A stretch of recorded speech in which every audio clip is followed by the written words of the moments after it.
The Dalek invasion of Earth continues to be the finest serial in the history of Doctor Who thus far. Again, the production design, the understanding of space, the photography, the ominous moods, it makes for a sensational atmosphere. I suspect that the Daleks are most effective within the black and white context. Now, I was gonna say I didn't grow up with Daleks in black and white. I didn't really grow up with Doctor Who in general. It wasn't really on my television. It wasn't in front of me, and so looking at it years later, I find when contemporary Doctor Who does the Daleks, it's just corny and doesn't work. And that's just me saying that as like someone who wasn't a fan yet. I just thought it was so stupid.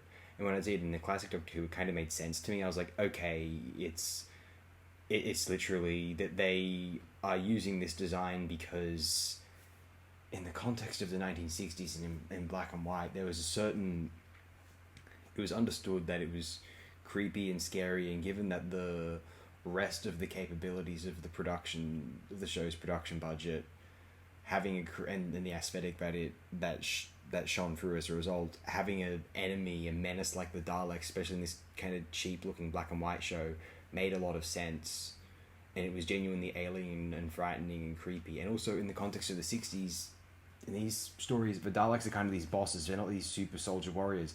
In fact, they conquer Earth because after devastating it with a plague, because they wouldn't be able to conquer it otherwise. Whereas in the newer show, each Dalek's like a super soldier. They can fly, they can shoot lasers, and they can do everything. They couldn't fly until like that late 80s, in the remembrance of the Daleks. In the 70s, they seem to work. I mean, I don't know how if the Daleks work inherently better in black and white, but they seem to function more or less similarly in the 70s. We're not around for a hell of a lot in the 70s, actually. The genesis of the Dalek serial is one thing. You know, it's a prequel, so we can forgive it, and they're not exactly like trying to conquer the world there. It's their origin story, so if they seem primitive there, so it's more about Davros than it is about Daleks. People don't like Destiny of the Daleks all that much.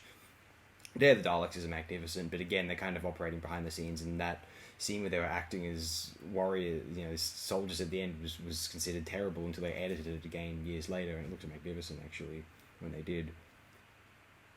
Of course, Day of the Daleks, they didn't have the original voices in there either. Planet of the Daleks is a remake of The Daleks. It worked there. Death of the Daleks is pretty good though. In the 80s, it's starting to get a bit difficult to treat the Daleks as these enemies in the context of 80s Doctor Who. I mean, that's when the show is still utilising plastic props and stage costumes in order to realise these great cosmic and intergalactic sagas. And so the Daleks being the big ominous villains of the universe still works in a quaint fashion there. And then when they have to really amp up, we need to make sure the Daleks aren't just a joke anymore, and only Doctor Who fans find them scary. We need to make everyone find them scary. So they really overcompensate by making the Daleks just like stupidly powerful in the new show. And it's like, you would never design the super powerful alien to look like that. It's just a nostalgia act. Remember how scary the Daleks were? It's like, the reasons the Daleks were scary was like, lots of things were lining up to make the Daleks scary. And now the new show's overcompensating for it, and unless you're a Doctor Who fan, and to be a Doctor Who fan is just because you want to belong to something at this point, let's face it, there's no logical, intuitive reason to find the Daleks, well, just new Doctor Who in general, very interesting, frankly.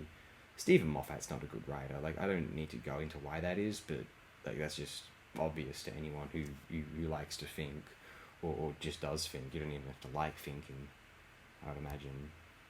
I've been a bit harsh there. Eccleston era, it's pretty good. Fine. Whatever. Yeah, I won't deny that. The Eccleston era is kind of good.